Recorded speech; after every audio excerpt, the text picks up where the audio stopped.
In this lesson, we're going to learn how to create and set projects in Houdini. Now, when you start creating scenes and working in Houdini, and you want to save your work, you can just go File, Save As, and pretty much put your work anywhere you want to go. It's fairly open and fluid when you first open Houdini. If you want to organize yourselves a little bit more, the other option is to create a project. So you can go File, New Project. You'll see this window here where you can say, I'm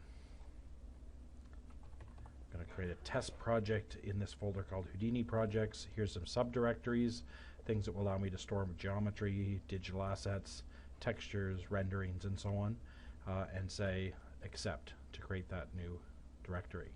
Now when you've got your object and you want to go File, Save As, you can just go into here and you'll see that we're inside test project, and we can save that right here. So we can go box.hip. So that's where we'll save our file, and those other subdirectories could be used if we were rendering and so on and so forth.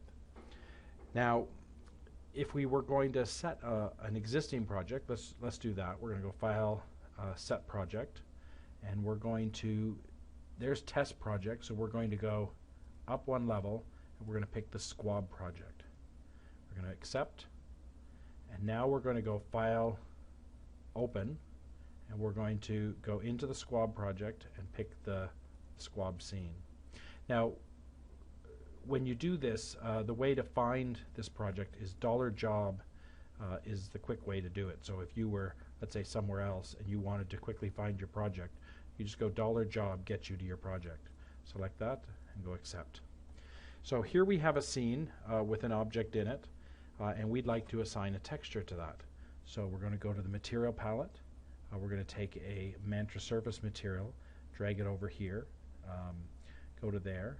We're going to use a texture map, and we're going to get one. Now, we've got this project here, so let's make sure we do $job. There was a $job reference up there. Go Texture, and the diffuse map is right here. And what you'll see is it uses that $job reference in there to set up your texture. And the reason you want to do this is this keeps all of your on-disk references local to the project you're working on, and you're ready to go. Now if we take Mantra Surface and drag that over, assign material, there we go. Now as you build up your scene, all of your elements should be existing within these project directories, and they all should be referenced using this $job reference here. Now if you want to check to see if that's the case, what you can do is under Render, we've got an option called Preflight, and this will actually go through, and you can say reference it based on $job, and you get this window here.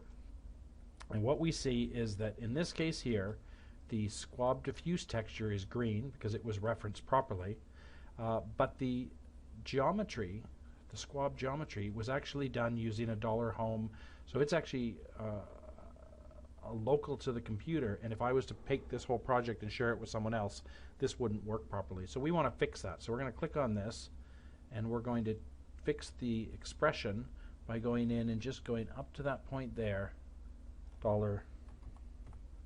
$job, and go Accept. Now you'll see that part's green, and we're ready to go. So in here, you'll actually see there's the geometry, there's the material. So if we go to the back to the object level, dive in to the geometry, you'll see that now it's been updated to say $job. So everything that we do is related to this $job value, which is defined when you set the project. So I hope this has given you a quick idea of how to create a project, how to set a project, and then use the $job reference to make sure any geometry or textures that you're feeding into the scene stay connected even when you share with other people.